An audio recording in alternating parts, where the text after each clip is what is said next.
بسم الله الرحمن الرحيم. ازيكم يا جماعة؟ عاملين ايه؟ ويا رب تكونوا بخير. ان شاء الله حلقة النهاردة زي ما انت ما قريت من العنوان هيبقى مراجعة على نظرية داو، ومراجعة بسيطة. وان شاء الله اول استراتيجية هنشرحها النهاردة وهي هتكون الاختراق الكاذب او سبرينجل ابستراست، يعني زي ما انت عايز تسميها تسميها براحتك. انا عن نفسي بقول عليها الاختراق كاذب، واوقات بقول عليها سحب سيولة، وهتعرف بعدين ان هي سيولة. بس قبل ما نبدأ في كل الكلام ده ما تنساش تبقى تعمل لايك وسبسكرايب للقناة دعما ليك، عشان ان شاء الله نفضل نكمل في تقديم المحتوى دهوت، ونفضل نكمل لحد ما نوصل لكورس اي سي تي، وان شاء الله نشرحه بالكامل.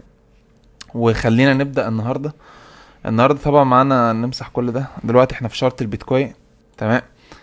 هنبتدي باول حاجه، وفي نظري يعني في نظريه ده، وهي ان لما انت دلوقتي خدت اهم حاجه ايه هي الترندات ونوعها. طيب احنا دلوقتي عندنا الترند عام صاعد. طبعا انت لما بتيجي تقيسها، مثلا لو انت دلوقتي الشرط قدامك هنا، هتقيسها ازاي؟ بتقيس من هنا. بص هقول لك على حاجه، نجيبه دي وهنقيسه من الديل، اعلى قمه وصل لها لحد هنا مثلا. والله هنا السعر قعد 320 يوم. طب عايزين نسحب شويه كمان، حبه كمان عشان نكمل سنه. 65 يوم مثلا هنا. بس دلوقتي احنا تفكيرنا بان السعر هابط. طبعا انت على حالتك دي لا تعرف قمم وقاعان، ولا تعرف دعوم ومقاومات، ولا اي حاجة. انا بتعامل معاك باللي انت درسته فقط. درست نظرية ده ودرست نظرية وايكوف معايا، بس ماليش دعوة انت تعرف ايه، عشان بالنسبة لي تكون كلكم في سوى واحد وعلم واحد، وتاخدوا نفس المعلومة ونفس الاستفادة مني ان شاء الله. تمام. فانت دلوقتي فات سنة والترند ده هابط، وانت طبعا لو كنت يعني اكيد انت سمعت مني نظرية وايكوف، وعارف ان ده مثل للبيع او مثال للتصريف. وطبعا احنا حللناه في نظرية وايكوف، تقدر تسمعها دلوقتي، هتلاقيها في البلاي ليست بتاعت الفيديو ده. وهنا انت دلوقتي السعر هبط منك كل ده. طيب انت دلوقتي بتخش بقى في صفقاتك ازاي؟ هقول لك انا. بص عندك دلوقتي كده اي رسمة ترند، معاك ترند كده، تمام. تمام. انت لو دخلت هنا مع كسر الترند ده، ستوبك هيكون هنا، سواء انت داخل بيها بس. ايوه، ستوبك هيكون هنا اهو، وهتارجت هنا. هل ده اللي حصل؟ لا، السعر صعد وبقوة. تمام. طبعا انا عايزك يعني ده هيكون هنت، والكلمة دي هتسمعها معايا خاصة في كورس اي سي تي. ده اسمه مومنتوم او زخم. يعني خلينا نكتبها لك كده، زخم. يعني ايه زخم؟ يعني قوة. لو انت في مثلا بتشوف قدامك خناقة او ايا كان، او اتنين ملاكمين بيلعبوا مع بعض، واحد ادى لواحد ضربة قاضية، تمام، والتاني يعني بص مثلا اتنين ملاكمين قدامك، واحد عمال يضرب يضرب يضرب وخلاص يعني شبه خلص كل حاجة، والتاني واقف وبيستحمل. ومرة واحدة اللي واقف بيستحمل ضرب ضربة واحدة وقع اللي قدامه. تمام. كده تعرف ان بنسبة كبيرة ان اللي وقع ده هيخسر. تمام. الزخم ده رغم ان هو خسرك هنا، بس بيقولك بنسبة كبيرة ان السعر هيتحول لصعود. تمام. على فكرة انا بفتح الشارت بجيب اي مثل قدامي، انا والله العظيم ما بدور، والله العظيم انا ما كنت محضر المثل ده خالص. تمام. بالعكس، ده انا كنت المفروض نجيب مثل يكون الاتجاه هبط وفعلا كسب، بس انا بشرح لك بكل الواقعية. وطبعا الكلام ده مش هتعرفه معايا دلوقتي، هتعرفه معايا قدام لما تعرف كورس الاي سي تي. تمام. انت هنا عامة خسرت. انت عارف انت في اي سي تي، بص هنا كنت ممكن تدخل بيع، تمام، بس كنت هتدخل شراء تاني من امتى؟ من الحتة دي اهي، دي اللي معمول عليها دايرة دي. تمام. طيب دلوقتي خلينا برضو نشوف هنا كده.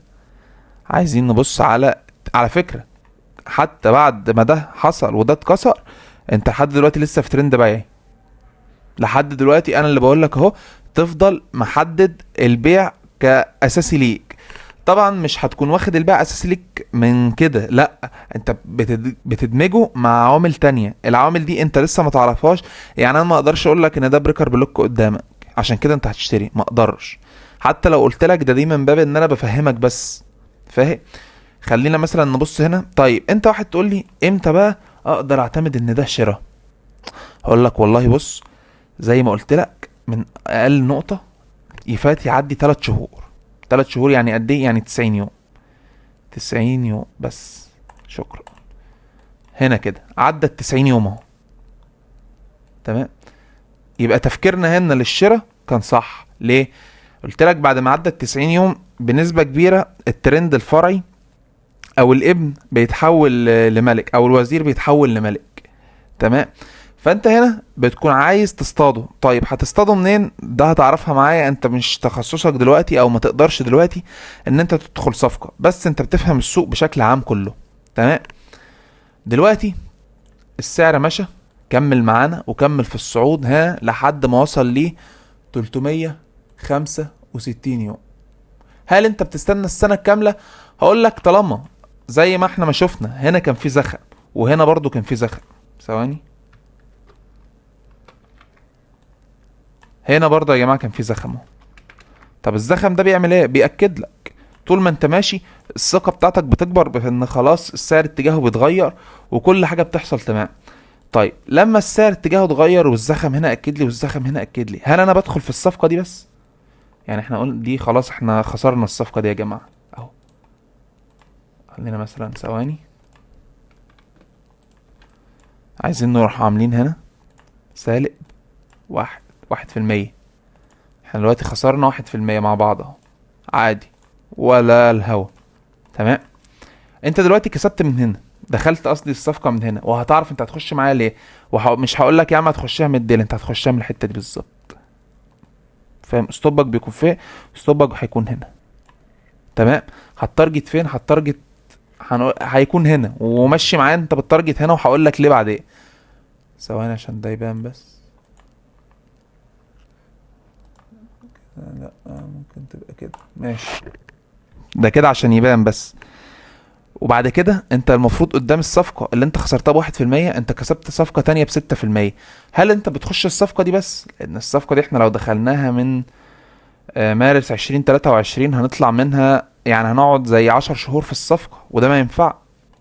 احنا عايزين فلوسنا تفضل شغالة في السوق. فانت بتعمل ايه؟ زي ما احنا برضو ما خدنا بعد ما ان خلاص الترند الفرعي بنسبة كبيرة تحول لأصلي، هنا كده ظهر عندك ترند فرعي تاني. طيب عايزين نعرف الترند ده قعد قد ايه مدته. كمل ال3 شهور؟ ما كملش، واتكسر برضو بايه؟ بمومنتوم او زخم. تمام. هنا اتكسر، بتخش تاني هنا، بتخش عند الحتة دي. تمام. ستوبك بتكون مخليه فين؟ بتكون مخليه عند بداية الصفقة دي. طبعا هتعرف بعدين يعني ايه ادارة راس مال معايا. تمام. بس انت بتكون دي يعني كل صفقاتك وجولاتك في السوق، ان انت بتخش هدفك الاصلي والاساسي ان انت تحافظ على فلوسك، هدفك التاني ان انت تكسب، هدفك التالت انك تعظم من ارباحك. تمام. دخلت من هنا وستوبك تحت اهو، هنا اهو داخل كده، ستوبك هنا على الدخول بالتارجت فين؟ انت داخل اهو هتارجت نفس الهدف. كنا شايفين احنا 6% هنا، وهنا دلوقتي شايفين كام؟ شايفين 3.5. 6 و3.5 اي 9.5%. تمام. عندك هنا برضو اهو دخلنا هنا كمان. ليه؟ والله عندنا اتجاه فرعي تم كسره، وكسر بزخم وشمعة كبيرة وصلت لحد هنا، بس الشمعة نزلت، وبعد كده احنا هنفكر في الصعود تاني، فاحنا هنخش تاني من هنا. تمام. هدف الستوب لوس بتاعك فين؟ على الدخول ده هنا برضو. طيب هتستهدف فين؟ هنستهدف نفس الهدف اهو. كده بقيت عملت 12% مقابل انك خسرت صفقة، يعني معاك صافي 11%. 11% صافي ربح من عملة واحدة من البيتكوين. طيب عايز تفهمني بقى ان انت هنا هتستهدف الحتة دي بس؟ راحت فين الاستهداف بتاعنا؟ عايز تفهمني ان انت هتستهدف الحتة دي بس؟ اقول لك لا طبعا انت هتستهدف اكتر. هتقول لي ليه؟ هقول لك لما انت هنا كنت داخل على اساس ان هو ترند فرعي اتحول لاصلي. طب لما عايز تفهمني ان هو لما قعد معاه 360 يوم مثلا هنا، وتحول لاساسي بجد واصلي بجد، وفات سنة، عايز تفهمني ان انت هتسيبه ومش هتطمع؟ تبقى انت غلطان، واللعبة دي مش ليك. مش طمع، بس عاوز تعظيم ربح، عاوز زي ما لو انت قدرت تكسب جنيه تقدر تكسب 10. انت عايز تعظم ربحك، فهتقول له لا، عايز استهدف اكتر. هستهدف طبعا، انت هتعرف بعدين ان دي سيولات، حاجة اسمها سيولة، وهتعوز تستهدف القمة دي، هتعوز تستهدف كده. فاهم؟ هنا برضو هتروح جاي. طبعا نسيت نتكلم عن حاجة مهمة، نرجع بقى من اول صفقة هنا. ايه هي يا جماعة؟ الفوليوم. بص هنا لما السعر نزل، طبعا انت تعرف بعدين ان ده سحب سيولة وده اللي انت هتعرفه معايا في الاستراتيجية بتاعت النهاردة، بس دي انا سايبها للاخر، عايز اكون شرحت لك بس نظرية ده. بص هنا الفوليوم كان عامل ازاي، كان بقوة. هل احنا اعتمدنا على الفوليوم ولا شرحناه اصلا؟ بس انا عشان نسيته رجعت تاني مفكرهولك. بص الفوليوم كان عامل ازاي في هنا. طيب بص برضو الفوليوم هنا كان عامل ازاي. ثواني امسح كل حاجة. احنا دخلنا فين تاني؟ دخلنا قلت لك مع الكسر ده كان الشمعة القوية دي اهو. بص قبلها كده، بص الشمعة اللي قبلها كان عامل ازاي. كان كام شمعة ما فيش اي حاجة فيهم، بعد كده بوم شمعة قوية اهي اهي، لان ده اتكسر. بعد كده رحت داخل، وبص بعد كده الزخم كان عامل ازاي فيه.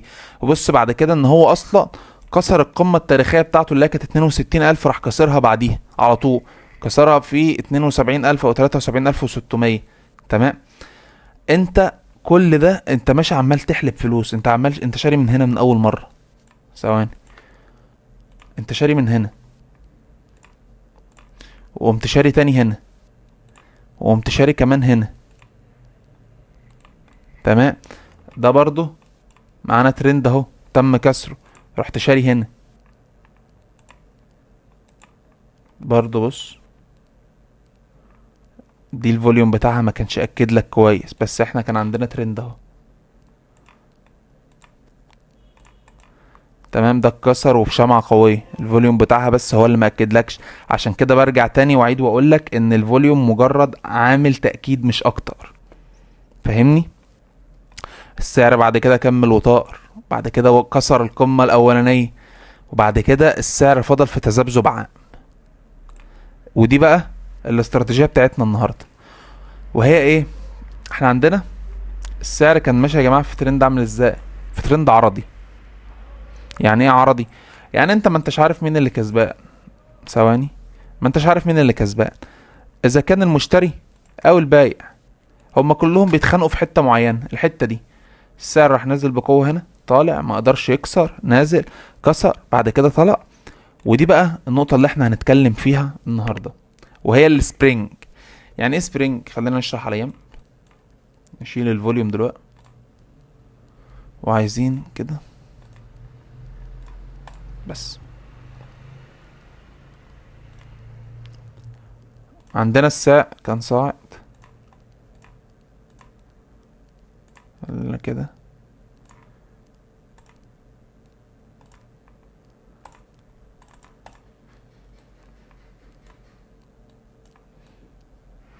بس شكرا. احنا ايه اللي حصل عندنا؟ والله تعالى نتكلمه بالراحة خالص وبلدي، يعني كلام بلدي عشان احنا نفهمه.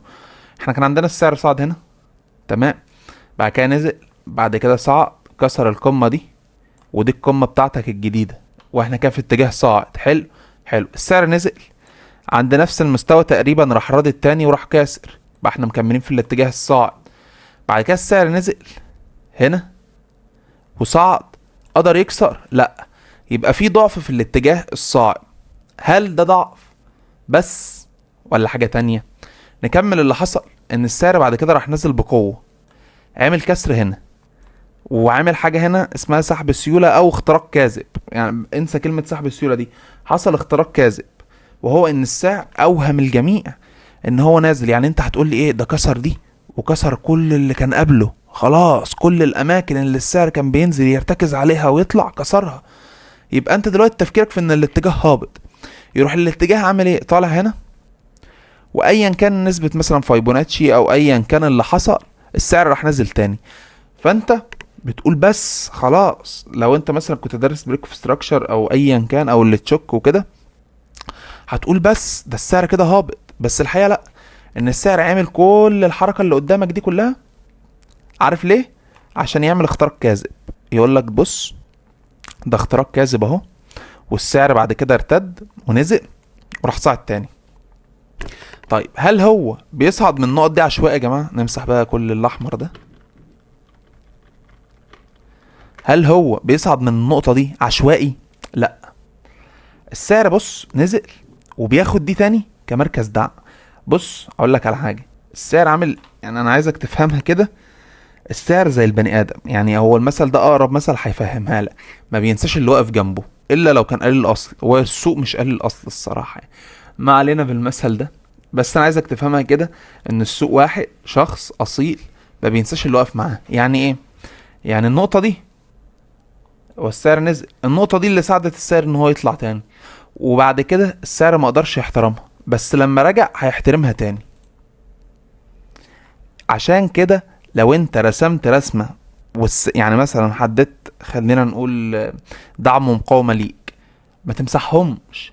صدقني السعر هيجي يزورهم بعدين وهيحترمهم. فاهم؟ وهو ده اللي بيفرق متداول عن متداول تاني. ان المتداول هو يقول لك بس امسح الشرط ونضفه، لا. انا عارف، بص خليه نضيف بس استفيد بكل منطقة. يعني بص تعالى كده، عايزين مثلا نقوله ايه، نقوله مثلا، انا عارف انت ما خدتش الدعم والمقاومات، بس يعني بص، هي هتتشرح لك، بس انا هنشرحها لك هنا في السريع منه كده. السعر نزل، ها بس، ودي كانت اعلى نقطة والسعر قدر يخترقها. تمام، حددها، حدد كل ده يا عم حتى اهو. بص السعر لما نزل من عندها ما قدرش يقفل يا جماعة. بص ما قدرش يقفل، السعر نزل عمل ديل بعد كده اخترق على طول. تمام، نيجي بقى الاستراتيجية بتاعتنا. السعر كان محاصر في كل المنطقة دي، اللي بلون تاني اصفر مثلا. السعر بلاش الاصفر عشان لون الشمعة، لا بلون اخضر. السعر محاصر في كل المنطقة دي، بعد كده نزل عمل اختراق كاذب، اوهم الجميع ان هو هيصعد، وبعد كده بوم صعود بقوة. تمام، نيجي نبص لها تاني لو انت يا عم ما اقتنعتش. السعر محاصر في كل المنطقة دي، نزل عمل اختراق كاذب، بعد كده طلع، بعد كده راح نازل بقوة عمل اختراق كاذب تاني، وبعد كده صعد. انت هتعرف بعدين تعتمد على مناطق من هنا عشان تعرف الاختراق الكاذب ده اخره هيبقى فين وازاي يكمل. دي بعدين، لان انا مثلا ما اقدرش اقول لك ان انت هتخش صفقة دلوقتي، انت مستواك دلوقتي ما يأهلكش لده. تمام، برضو انت معتمد على الاختراق الكاذب. خلينا نبص ثواني كده هنا مثلا، عايزين نشوف الاختراق كاذب تاني مثلا، بس ديت ما تحسبش يا جماعة. يعني لو عايز نعمل لك مثال ولقطة هنعملها لك بيها، بس لا ما تحسبش. ليه ما تحسبش؟ لان السعر المفروض يروح ويجي على المكان، وكويس ان هي جت قدامك عشان اشرحها لك. السعر المفروض بيروح ويجي على المكان، يعني بص، مرة واتنين، وبعد كده ممكن يعمل اختراق كذب لفوق او لتحت، بس على الاقل يكون احترم المنطقه مره واتنين. لكن هنا مره وهنا مره، ما نقولكش ان ده اختراق كذب نبقى انا راجل بنضحك عليك كده وعايز نلم مشاهدات وبص وشغل بقى يا ايه. يعني لو انت مصري هتفهمها، شغل يا حلوه شوفيني. بص هنا مثلا كده، ده كده اسمه اختراق كاذب اهو. السعر نزل هنا مره، بص من اول هنا كمان نزل مره هنا، وبعد كده صعد. لا ما صعدش كل ده، هو نزل مره في الشمعة الصفراء، بعد كده صعد. ثواني، السعر كان صاعد، نزل هنا، بعد كده راح طالع، راح نزل تاني، بعد كده راح عمل اختراق كاذب اهو. لا ما عملش اختراق كاذب، نزل هنا اللي تحت عمل اختراق كاذب. ليه؟ لان اصلا الترند صاعد، فهو لو عمل اختراق كاذب هيعمل اختراق كاذب لتحت مش لفوق. ودي برضو كويس ان هي جت قدامنا، ان السعر هيعمل اختراق كاذب عكس الاتجاه مش مع الاتجاه. لان انت لو مع الاتجاه فانت يعني انت ايه، السعر عمال يكسر في قمم، يكسر في قمم ويعمل، يعني بص هو ماشي بيعمل كده، يكسر في قمم. تمام، فانت اصلا متوقع ان هو يكسر القمه دي، تمام، ويكسر دي كمان. فلما السعر ينزل يبقى ده الاختراق الكاذب. يبقى دايما الاختراق الكاذب بيبقى في عكس الاتجاه. برضو خلينا نبص هنا، دي برضو اهي، اللي احنا كنا فيها ده المثل اللي احنا وقفنا عنده. كل ده يا جماعة السعر اهو. هنا السعر عمل برضو اختراق كاذب ده اهو. عشان كده برضو احنا فصلنا، رحنا شرحنا الاستراتيجية بتاعتنا وجيت بص اهو. بعد كده راح نازل هنا تساوي، هنقوله تساوي مع دي بص. بعد كده راح كده اختراق كاذب، اخترق ده واخترق ده، كله قالك ان السعر صاعد عندنا. احنا هتعرف بعدين يعني الدعم والمقاومات والحاجات دي كلها. اهي ده الدعم بتاعنا، السعر جه عنده وصعد، وشفنا بعد كده صعود وراح سحب سيولة من المكان ده هو. وهتعرف بعدين ليه هو هبط من عند المكان ده تاني. تمام. بس بعد كده السعر فضل ماشي في المدة دي كلها في حركة عكسية. انا عن نفسي لو كنت دخلت هنا مثلا الصفقة دي، وهقول لك انها خسرت معايا، لو كنت دخلت مثلا من هنا وهدفي هنا، وبصراحة لو انا دخلتها كان هيكون ده هدفي وخسرت معايا، ما كنتش هدخل تاني الصراحة. ليه؟ لان كانت هتبقى دي كلها ممتدة منطقة عرضية. يعني كان هيبقى بص عندك هنا ثواني، عندك هنا وهنا وهنا وهنا، كل ده منطقة عرضية. وهل السعر بيخترق؟ لا، هو بص بينزل بديل، بينزل بديل. الديل ده ايه؟ عشان اي ستوب لوز هنا يخرجه، اي ستوب لوز هنا يخرجه، فهو بينزل بديل يخرجك ويكمل صعود. فده كان هيبقى اسمه تلاعب، وعشان كده ما كنتش هكمل في الصفقة دي. اتمنى نكون فدتك. لو انت ما فهمتش الاختراق الكاذب، هفهمهولك اكتر مع السيولة وشرح السيولة، لان دي مش استراتيجية وانت غير مؤهل حتى الان ان انت تدخل في صفقة. وعشان برضو مش عايز الفيديو يطول، احنا بقالنا 22 دقيقة في الفيديو. اتمنى تكون فهمت على كده، وما تنساش تبقى تعمل لايك وسبسكرايب للقناة.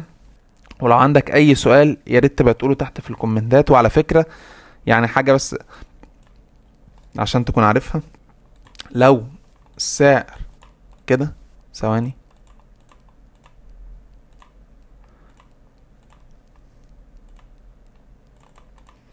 هنا اعمل اختراق كاذب فوق وتحت. طيب انت بتعرف الاختراق الكاذب او تعرف ان انت ماشي صح امتى؟ لما يعمل اختراق كاذب مع الاتجاه العام. الاتجاه العام هنا كان صاعد، بعد كده اتذبذب شوية، بعد كده راح طالع ساحب السيولة دي، وراح نازل ساحب السيولة دي وكمل في صعوده تاني. فانت بتخش مع الاتجاه العام. طب لو عندنا كده